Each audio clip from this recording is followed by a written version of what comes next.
اللہم لا خیر الا خیرک ولا طیر الا طیرک ولا الہ غیرک، اے اللہ تیری دی ہوئی بھلائی کے سوا کوئی بھلائی نہیں، اور تیری فعال کے سوا کوئی فعال نہیں، اور تیرے علاوہ کوئی معبود نہیں۔ نحمدہ ونصلی علی رسولہ الکریم، اما بعد فاعوذ باللہ من الشیطان الرجیم، بسم اللہ الرحمن الرحیم، رب اشرح لی صدری ویسر لی امری واحلل عقدۃ من لسانی یفقہوا قولی۔ سفر کا مہینہ۔ سفر قمری کیلنڈر کا دوسرا مہینہ ہے جس کے حوالے سے لوگوں میں بہت سی غلط فہمیاں پائی جاتی ہیں۔ ایک طرف اس کے ساتھ بہت سی توہمات اور بدشگونیاں وابستہ کر لی گئی ہیں، اور دوسری طرف ان کے خود ساختہ حل بھی تلاش کر لیے گئے ہیں۔ مثلاً اس مہینے میں شادی نہ کرنا، چنے ابال کر محلے میں بانٹنا کہ ہماری بلائیں دوسروں کی طرف چلی جائیں، آٹے کی 365 گولیاں بنا کر تالابوں میں ڈالنا تاکہ بلائیں ٹل جائیں اور رزق میں ترقی ہو، 311 یا زیادہ بار سورۃ مزمل کا پڑھنا، اس مہینے کو مردوں پہ بھاری سمجھنا، اور اس کی 13 تاریخ کو منحوس سمجھنا جس کو 13 تیزی بھی کہا جاتا ہے۔ لیکن حقیقت یہ ہے کہ ان باتوں کی ہمارے دین میں کوئی حیثیت نہیں، کوئی حقیقت نہیں ہے۔ یہ سب لوگوں کے اپنے ذہن کی خود ساختہ باتیں ہیں۔ انسان کے اصل نفع نقصان کا مالک کون ہے؟ اللہ رب العزت، اور ہمارا اس پر بھرپور یقین ہونا چاہیے۔ لیکن افسوس کی بات یہ کہ شیطان انسان کو ہر زمانے میں حق سے دور لے جاتا رہا اور اس کو اللہ کے بارے میں، دین کے بارے میں، خود اپنی ذات کے بارے میں، نفع نقصان کے بارے میں شکوک و شبہات میں مبتلا کرتا رہا۔ اس لیے ہم دیکھتے ہیں کہ ہم سے پہلے اہل کتاب کے اندر بھی بہت سی ایسی چیزیں پائی جاتی تھی۔ مثلا قرآن مجید کی ایک آیت ہے سورۃ النساء آیت 51، کیا تم نے دیکھا ان لوگوں کی طرف جو کتاب کا ایک حصہ دیے گئے، یعنی اہل کتاب کی طرف، علم ہونے کے باوجود، کتاب آ جانے کے باوجود ان کے عقائد کس طرح کے ہیں؟ یؤمنون بالجبت والطاغوت، وہ جبت یعنی توہمات، سحر، کہانت، جادو، ٹونے ٹوٹکے، بدشگونیاں، بدفالیاں، ان چیزوں پر ایمان رکھتے ہیں۔ والطاغوت، اور طاغوت پر یعنی شیطان پر یا کوئی بھی ایسی قوت جو اللہ کی اطاعت اور عبادت سے روکے، ان چیزوں پر ایمان رکھتے ہیں، ان چیزوں پر اعتماد کرتے ہیں، ان چیزوں کی طرف جاتے ہیں۔ وَيَقُولُونَ لِلَّذِينَ كَفَرُوا، اور وہ لوگ جنہوں نے کفر کیا ان کے بارے میں کہتے ہیں، ہؤلاء، یہ لوگ، اہدی من الذین آمنوا سبیلا، راستے کے اعتبار سے ایمان والوں سے زیادہ ہدایت یافتہ ہیں، یعنی اہل کفر کو اہل ایمان کے مقابلے میں زیادہ ہدایت یافتہ سمجھتے ہیں، یعنی جو لوگ جادو اور ٹونے ٹوٹکے کے کاروبار میں ملوث ہیں ان پر زیادہ اعتماد کرتے ہیں بنسبت ان کے کہ جو ایمان لا کر خالص اللہ کی توحید کے دل دادہ ہوتے ہیں۔ ایسے لوگوں کا انجام کیا ہے جو علم رکھتے ہوئے، کتاب رکھتے ہوئے، اپنے وقت کے مسلمان ہوتے ہوئے اس قسم کے کام کریں؟ فرمایا اولئک الذین لعنہم اللہ، جو لوگ جبت پر ایمان لائیں اور یہ سب کام کریں، ان لوگوں پر اللہ نے لعنت کی ہے۔ یہ کوئی معمولی بات نہیں ہے۔ وَمَن يَلْعَنِ اللَّهُ، اور جس پر اللہ لعنت کر دے، فَلَن تَجِدَ لَهُ نَصِيرًا، اس کے لیے تو تم ہرگز کوئی بھی مددگار نہ پاؤ گی، ان کی کوئی مدد نہیں کر سکتا۔ اس لیے بے حد ضروری ہے کہ ہم سب اس معاملے میں بہت احتیاط برتیں۔ کسی بھی قسم کی خرافات، توہمات، بدشگونیوں پر یقین رکھنا شرک میں داخل ہو جاتا ہے، انسان کو اللہ کی رحمت سے دور کر دیتا ہے۔ اس لیے نہایت لازم ہے کہ ہم اپنی زندگیوں سے بھی ان چیزوں کو نکال دیں، اور اس کے علاوہ معاشرے میں پھیلی ہوئی ایسی توہمات کا بھی سدباب کریں، ان لوگوں تک بھی پیغام پہنچائیں تاکہ وہ بھی ان چیزوں سے باہر نکل آئیں۔ سفر کا مہینہ عام مہینوں کی طرح ایک مہینہ ہے۔ اس میں رسول اللہ صلی اللہ علیہ وسلم نے معمول کی عبادت کے علاوہ نہ کوئی خاص عبادت کی ہے، نہ ہمیں اس کا حکم دیا ہے۔ جیسے ذوالحج میں حج ہوتا ہے، روزے، صدقہ خیرات، تکبیرات وغیرہ، اور اسی طرح محرم میں 10 محرم کا روزہ رکھا جاتا ہے۔ لیکن سفر کے مہینے میں نہ تو کسی روزے کا حکم ہے، کھائیں پیئیں، اور نہ ہی کسی اور خاص عبادت کا حکم ہے۔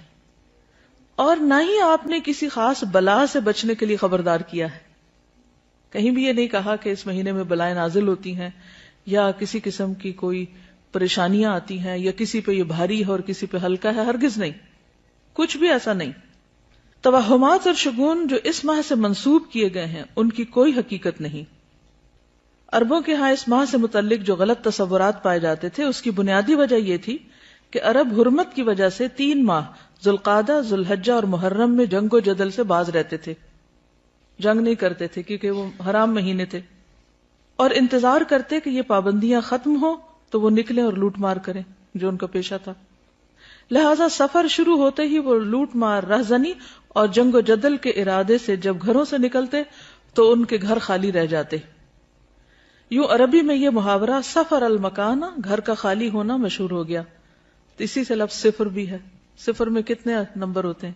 کچھ بھی نہیں، خالی. ٹھیک ہے. سفرن اور صفرن کے معنی ہے خالی ہونا. جیسے صفر کا ہندسہ عربی میں کہتے ہیں بیتن صفر من المتاع، گھر سامان سے خالی ہو گیا یا گھر سامان سے خالی ہے. ہم بھی جب کسی چیز کی بالکل نفی کرتے ہیں تو کیا کہتے ہیں؟ Zero level.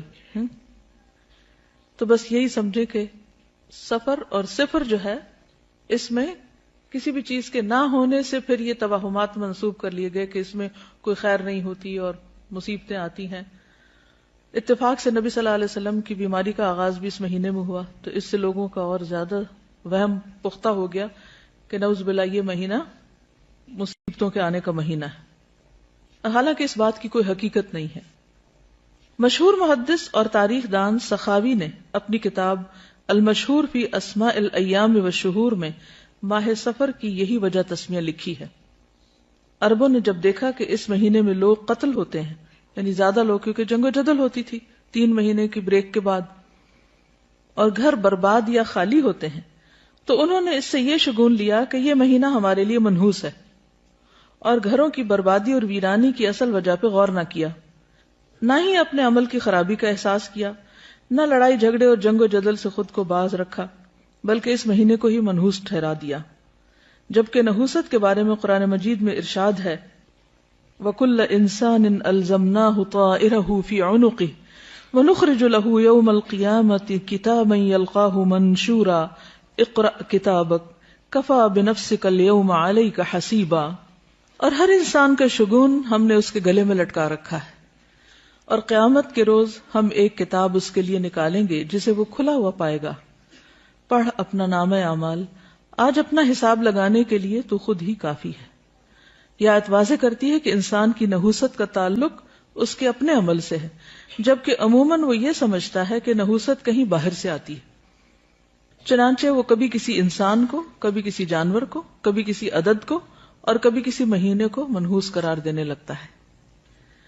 عربی میں نحوست کے لیے لفظ طیرہ استعمال ہوتا ہے جو طیرن سے ہے، جس کے معنی ہے پرندہ. عرب چونکہ پرندے کے اڑانے سے فال لیتے تھے، اس لیے طائر بدفالی کے لیے استعمال ہونے لگا، یعنی برا شگون، بیڈ اومن. اسلام میں کوئی دن، جگہ یا انسان منحوس نہیں، بلکہ دراصل وہ انسان کا اپنا طرز عمل، رویہ، اخلاق اور طریقہ ہوتا ہے جو اس کے لیے مختلف آزمائشوں کا سبب بن جاتا ہے. ارشاد باری تعالیٰ ہے ما اصابک من حسنۃ فمن اللہ وما اصابک من سیئۃ فمن نفسک. کوئی بھلائی جو تمہیں پہنچے تو وہ اللہ کی طرف سے ہے، اور کوئی برائی جو تمہیں پہنچے وہ تمہارے اپنے نفس کی طرف سے ہے.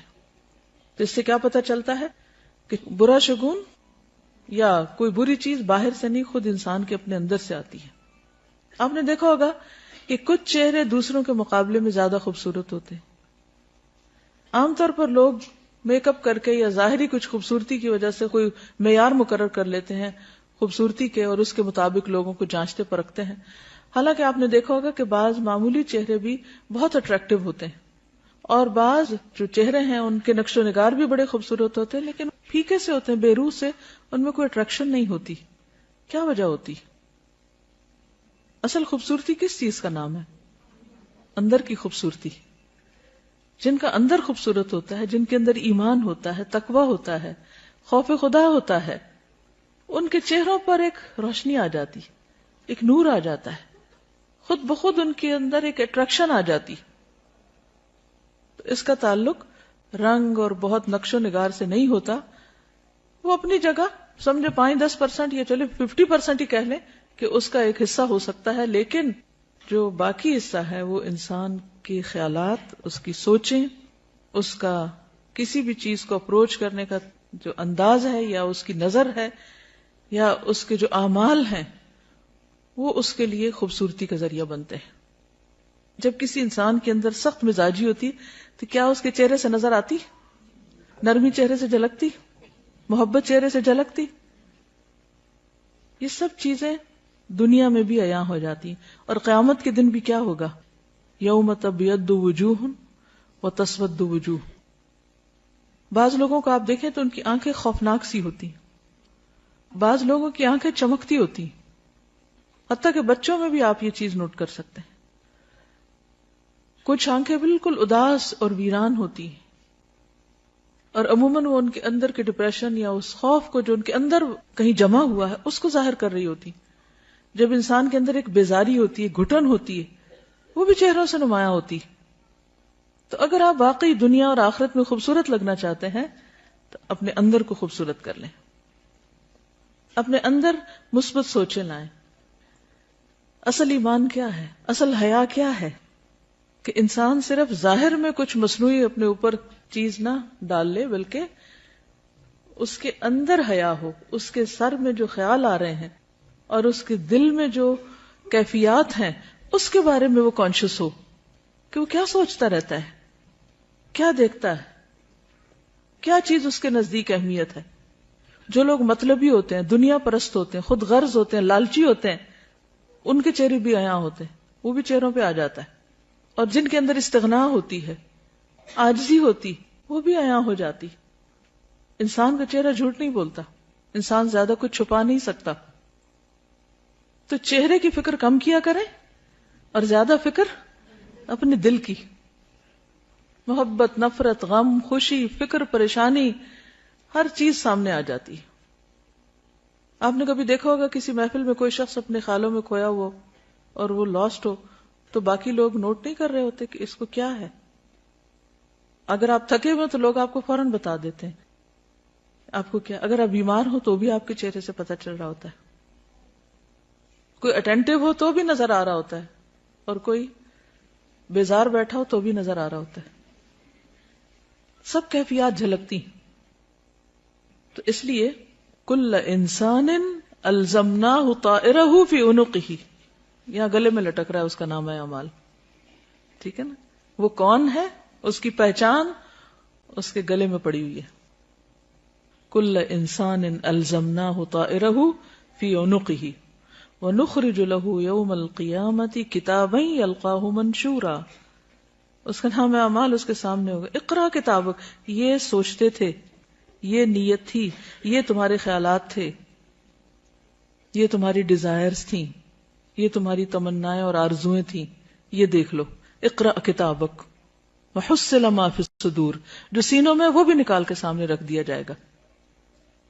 اس لیے بہت زیادہ فکر کیا کریں اندر دل کی. وہاں نفاق ہے یا شک ہے یا حسد ہے یا بغض ہے یا نفرت ہے، کچھ بھی ہے، اس کو نکال باہر پھینکے. کیونکہ قد افلح من تزکا وذکر اسم ربہ فصلی بل تؤثرون الحیاۃ الدنیا والآخرۃ خیر وابقی. دنیا کے سارے غم اور پریشانیاں یہی رہ جائیں گے. اصل فکر بس آخرت کی لگا لے. ایک فکر ہر فکر سے بے نیاز کر دے گی، ہر فکر کو کاٹ دے گی، اور وہ فکر آخرت ہے. تقوی میں، اللہ کے ڈر میں دنیا اور آخرت کی ساری مشکلات کا حل ہے. اللہ کا وعدہ ہے، اللہ نے اہل کتاب سے وعدہ کیا تھا کہ اگر وہ اپنی کتاب کو قائم کرتے، اس پر عمل کرتے تو لَأَكَلُوا مِن فَوْقِهِمْ وَمِن تَحْتِ أَرْجُلِهِمْ. آسمان سے بھی رزق برستا، پاؤں کے نیچے سے بھی نکلتا. رزق کی تنگی فراوانی یہ سب بھی اللہ کے ڈر کے ساتھ. اللہ سے ڈرنے والے بن جائیں، گناہوں سے بچیں، ساری مشکلات آسان ہو جائیں گی. لیکن یہ نقطہ ہمیں سمجھ میں نہیں آتا. انسان کے رزق میں رکاوٹ اس کے اپنے گناہوں کی وجہ سے ہوتی، انسان پہ حالات کی تنگی اس کے اپنے گناہوں کی وجہ سے ہوتی. تو ہم سب کو نحوستیں باہر سے نہیں اندر سے دیکھنی چاہیے. سب سے بڑی نحوست گناہوں کی نحوست ہے, اللہ کی نافرمانی کی نحوست ہے. جس جگہ پر نماز نہ پڑھی جائے وہ جگہ منحوس ہو جاتی. تو یہ دیکھیں کہ کہاں گناہ ہو رہے ہیں. اگر ہمارے گھروں میں ہر وقت میوزک بج رہا ہے, اور رحمت کے فرشتے کہاں سے آئیں گے؟ ہر طرف تصویریں لٹک رہی, رحمت کے فرشتے کہاں سے آئیں گے؟ خیر و بھلائی کہاں سے ہوگی؟ اگر رشوت کا مال آ رہا ہے, سود کا مال آ رہا ہے, حرام مال آ رہا ہے, کسی یتیم کی غصب کی زمین پہ گھر بنا کے رہ رہے ہیں, رحمتیں کہاں سے برسیں گی؟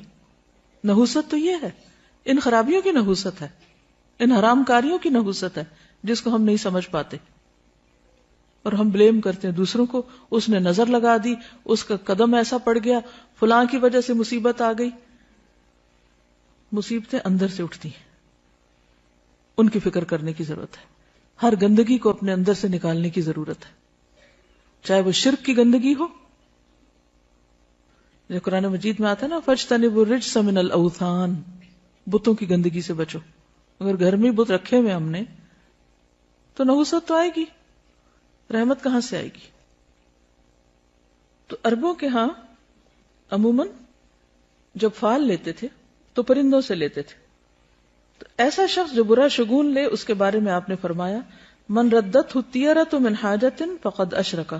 قالوا یا رسول اللہ ما کفارۃ ذلک؟ قال ان یقول احدهم اللهم لا خیر الا خیرک ولا طیر الا طیرک ولا الہ غیرک.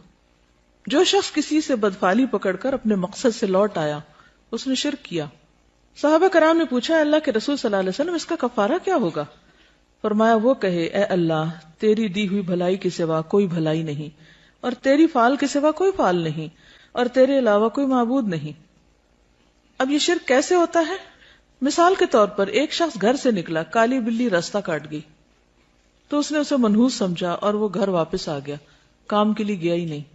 تو میں نے کالی بلی دیکھ لی تھی, وہ آگے سے گزر گئی تھی, تو میں نے سوچا کہ اب میرا کام ہوگا نہیں, اس لیے میں واپس آ گیا.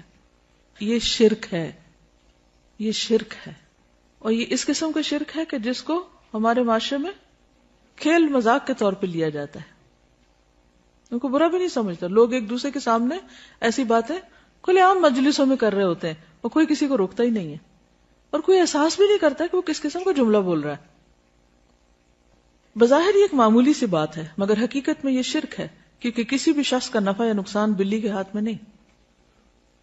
اکثر ایسا ہوتا ہے کہ اپنی لاپرواہی کی وجہ سے کوئی کام خراب ہو جاتا ہے, اور شیطان ہمیں سجاتا ہے کہ یہ ساری خرابی فلاں کی وجہ سے ہوئی, ہم اس کو بلیم کرنے لگتے ہیں. آج صبح صبح اس کا منہ دیکھ لیا تھا اس لیے فلاں اور فلاں کام خراب ہو گیا, یہ جملہ بھی نہیں بولنا چاہیے.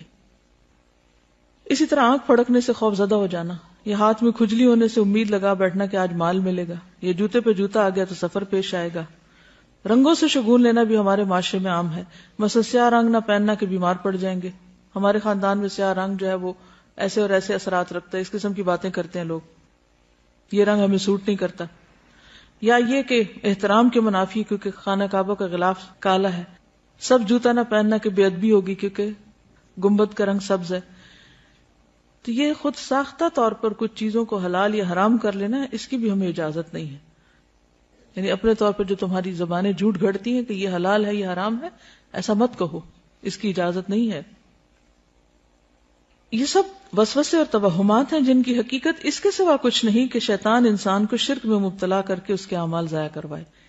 یہ سب شیطانی حربے ہیں.